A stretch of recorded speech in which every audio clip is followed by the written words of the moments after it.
Hello दोस्तों, कैसे हैं आप सभी। और हम सभी जानते हैं कि हम लोग रावे कर रहे हैं और रावे में हम लोग को बहुत सारी चीज़ें सिखाई जा रही हैं। इसमें हम लोग का है वर्मी कंपोस्ट, और इसके पहले हम लोग सीखे थे सॉइल प्रोफाइलिंग। हम लोग खेतों में जाकर विजिट किए थे और खेत में सॉइल प्रोफाइलिंग को अच्छी तरह से समझे थे। जो हमारे प्रोफेसर हैं, साइंटिस्ट हैं, टीचर हैं, उन लोगों ने हम लोग को अच्छे तरह से समझाया था और दिखाया भी था। लेक्चर की वजह से भी दिखाया था और जाकर वहाँ पे प्रैक्टिकली भी दिखाया था हम लोग को, और उसको हम लोग अच्छी तरह से समझ चुके थे। आज हम लोग जानेंगे वर्मी कंपोस्ट के बारे में। तो चलिए हम लोग वर्मी कंपोस्ट की जगह पे चलते हैं और उनको अच्छी तरह से देखते हैं।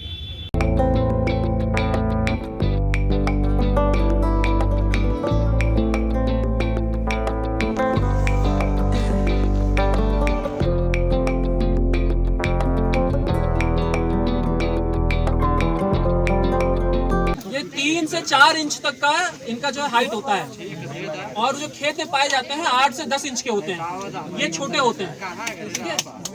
इसमें जो है 6 कुंटल एक बार में हम लोग प्रोडक्शन कर देते हैं।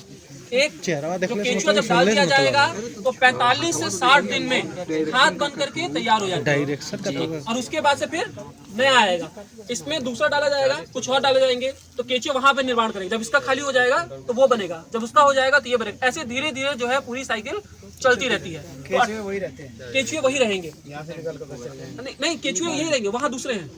हाँ, एक अच्छा देखिए, ये बहुत वो है कि अगर हम लोग कहीं पिट बना रहे हैं, बेड बना रहे हैं, तो 2 भागों में डिवाइड कर देना चाहिए। और 2 भाग में डिवाइड कर दिए हैं और बीच में जो है सुरंग अगर बना दिए हैं, छेद कर दिए हैं, तो क्या होगा कि धीरे धीरे केंचुए जो है अगर यहाँ पे रखा हुआ है और वहाँ ताजा आप रख रहे हैं, तो इसको खाद बनाने के बाद से वो केंचुए जो है उधर तरफ शिफ्ट हो जाएंगे। मैक्सिमम केंचुए जो यहाँ पर है वो धीरे धीरे वहाँ आप शिफ्ट हो चुके होंगे, क्योंकि यहाँ का खाद बन चुका है। यहाँ इनको खाने के लिए अब कुछ नहीं मिलेगा, लेकिन वहां पे उनको खाने के लिए मिलेगा। तो अधसड़ी चीजें जो होती हैं उनको मेनली ये लोग खाते हैं। कोई भी वर्मी कंपोस्ट यूनिट आप बना रहे हैं और उसमें अगर मटेरियल आपने रखा हुआ है तो 30 to 40% उसमें मॉइस्चर होना जरूरी है। जब 30 से 40% तक मॉइस्चर उसमें रहेगा तभी वो खाद जो है बेहतर तरीके से बन पाएगा और केंचुआ उसको खा पाएगा। ठीक है, तो मॉइस्चर होना बहुत जरूरी है। पिट अगर कहीं बन रहा है, साइंटिफिकली बोला जाता है कि अगर आप बना रहे हैं तो नीचे एक जो है बालू की परत होनी चाहिए, उसके ऊपर थोड़ा सा आप नीम की पत्ती रख दीजिए, फिर आप गोबर की एक परत उसमें लगा दीजिए। इसके बाद से आपके घर के आसपास या जो खरपतवार है या पेड़ पौधे के पत्ते हैं उसको आप बिछा दीजिए। फिर एक लेयर आप गोबर की लगाने के बाद क्यारी जैसा एक आकार बना दीजिए और उसमें केंचुए को छोड़ दीजिए, और फिर एक परत आप उसके ऊपर कुछ रख दीजिए, और उसके ऊपर या तो पुआल या तो फसल अवशेष आप बिछा सकते हैं, या फिर जूट का बोरा आता है वो आप डाल देंगे। वो डालने के बाद से उसमें निरंतर जो है उसमें पानी देते रहना है। तो पानी देते रहेंगे, नीचे जो है मटेरियल जो है मॉइस्चर से बना रहेगा, तो केंचुआ धीरे धीरे इसको खाना शुरू कर देता है। लेकिन एक लेमैन जो किसान होता है वो ये सब परत अपना नहीं जानता है, ना वो उस तरह करता है। उसमें सीधे है जो भी चीजें आपको मिलेगी बस इसमें डालते जाइए, केंचुआ आप उसमें छोड़ दीजिए, धीरे वो खाना शुरू कर देगा। ठीक, तो लगभग वो ही बन गया है। ये हमारा जो है बन के तैयार है। अब इसकी पहचान कैसे होती है? इसकी पहचान ऐसे होती है कि आप खाद उठा करके देखेंगे, एकदम भुरभुरा रहेगा ये, है ना, और चाय के पत्ती के समान बन जाता है। ऐसे लगेगा कि चाय की पत्ती है ना।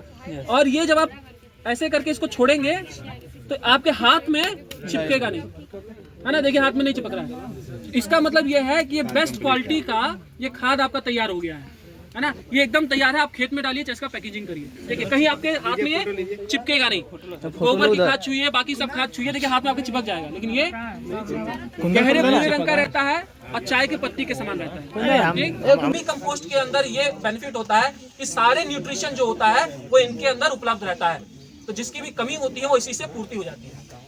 ठीक है, इसके बारे में यही था। आप निर्माण देख सकते हैं, ऊपर शेड है और चारों तरफ से घिरा हुआ है।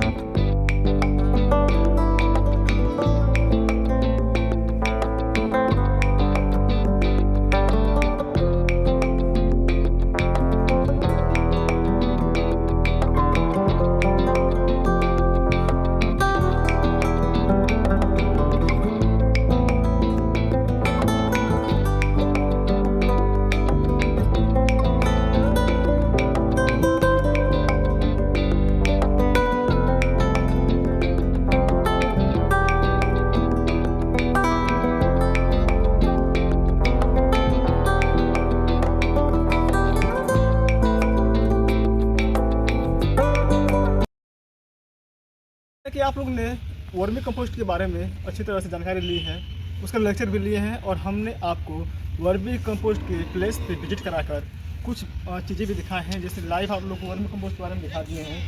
हमको जहाँ तक उम्मीद होगा कि आप लोग की वीडियो बहुत पसंद आया होगा। अगर वीडियो पसंद आया तो वीडियो को लाइक करके चैनल को सब्सक्राइब करना ना भूलें। मिलते हैं इस नेक्स्ट वीडियो में इस नए टॉपिक के साथ। तो धन्यवाद, जय हिंद।